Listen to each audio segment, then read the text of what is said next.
പ്രകാശിതം. The face is the mirror of the mind. മുഖം മനസ്സിന്റെ കണ്ണാടിയാകുന്നു. വിശുദ്ധ ജെറോം ഉദ്ധരിച്ച വാക്കുകളാണിത്. ഒരു മനുഷ്യന്റെ മുഖത്ത് നോക്കുമ്പോൾ അദ്ദേഹം എങ്ങനെയുള്ളവനാണെന്ന് ഒരു പരിധിവരെ മനസ്സിലാക്കുവാൻ കഴിയും. സ്തേഫാനോസിന്റെ മുഖത്തെക്കുറിച്ച് അപ്പോസ്തല പ്രവൃത്തികൾ 6:15 എഴുതിയിരിക്കുന്നത്, ന്യായാധിപ സംഘത്തിൽ ഇരുന്നവർ എല്ലാവരും അവനെ ഉറ്റുനോക്കി. അവന്റെ മുഖം ഒരു ദൈവദൂതന്റെ മുഖം പോലെ കണ്ടു. And all who sat in the council, looking steadfastly at him, saw his face as the face of an angel. ആരായിരുന്നു ഈ സ്തേഫാനോസ്? 6-ാം അധ്യായത്തിന്റെ ആരംഭത്തിൽ കാണുന്നു, ആ കാലത്ത് ശിഷ്യന്മാർ പെരുകി വന്നു.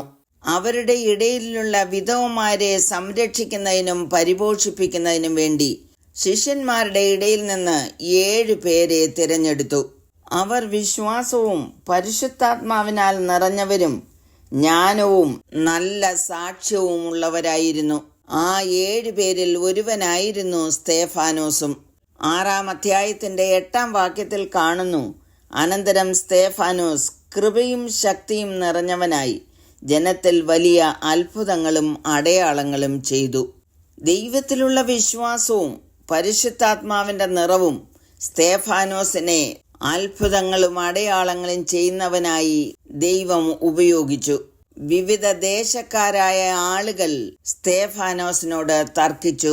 10-ാം വാക്യത്തിൽ കാണുന്നത്, എന്നാൽ അവൻ സംസാരിച്ച ജ്ഞാനത്തോടും ആത്മാവോടും എതിർത്ത് നിൽപ്പാൻ അവർക്ക് കഴിഞ്ഞില്ല.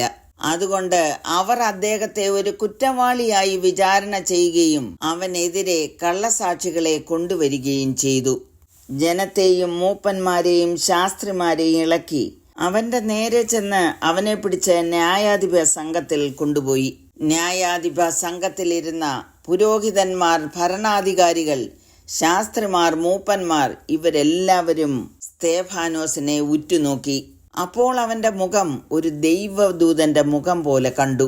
ഇത്രയും പ്രതികൂല സാഹചര്യത്തിന്റെ മുൻപിൽ നിൽക്കുമ്പോഴും കള്ളസാക്ഷികൾ അവനെതിരായി സംസാരിക്കുമ്പോഴും ദൈവ തേജസ് അവന്റെ മുഖത്ത് കണ്ടു. സ്തേഫാനോസിന്റെ മുഖത്ത് ദൈവത്തിലുള്ള ആഴമായ വിശ്വാസം, ആത്മാർത്ഥമായ സ്നേഹം, പരിശുദ്ധാത്മാവിന്റെ നിറവും ധൈര്യവും, മനുഷ്യരെക്കാൾ ദൈവത്തെ അനുസരിക്കണമെന്നുള്ള തീരുമാനം, സൗമ്യത, നിഷ്കളങ്കത്വം ഇവയെല്ലാം പ്രതിഫലിച്ചിരുന്നു. പ്രിയമുള്ളവരെ, ദൈവമായിട്ടുള്ള നമ്മുടെ ബന്ധമാണ് നമ്മുടെ മുഖം പ്രകാശിപ്പിക്കുന്നത്.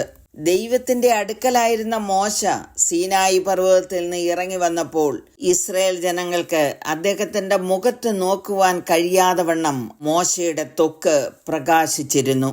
പ്രിയമുള്ളവരെ, പരീക്ഷണങ്ങളുടെയും കഷ്ടപ്പാടിന്റെയും സമയത്ത് നാം കർത്താവിനോട് എത്രത്തോളം അടുക്കുന്നുവോ അത്രത്തോളം ആ ദൈവിക തേജസ് നമുക്ക് അനുഭവിക്കുവാൻ കഴിയും.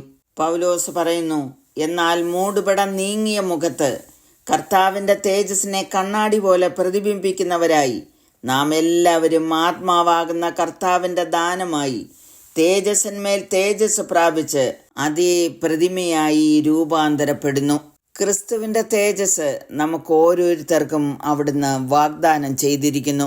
പത്രോസ് അതിങ്ങനെ പറയുന്നു, ക്രിസ്തുവിന്റെ കഷ്ടങ്ങൾക്ക് പങ്കുള്ളവരാകും തോറും സന്തോഷിച്ചു കൊള്ളുവീൻ. അങ്ങനെ നിങ്ങൾ അവന്റെ തേജസ്സിന്റെ പ്രത്യക്ഷതയിൽ ഉല്ലസിച്ച് ആനന്ദിപ്പാൻ ഇടവരും. മനുഷ്യന്റെ ജ്ഞാനം അവന്റെ മുഖത്തെ പ്രകാശിപ്പിക്കുന്നു എന്ന് സഭാപ്രസംഗി പറഞ്ഞിരിക്കുന്നു. യഹോവ ഭക്തിയാണ് ജ്ഞാനം. നമുക്ക് നമ്മുടെ ദൈവത്തോട് അടുത്ത് ചെല്ലാം. നമ്മുടെ മുഖം പ്രകാശിക്കട്ടെ. ഏത് മനുഷ്യനെയും പ്രകാശിപ്പിക്കുന്ന സത്യ വെളിച്ചം ലോകത്തിലേക്ക് വന്നു. സമർപ്പിച്ച് പ്രാർത്ഥിക്കാം.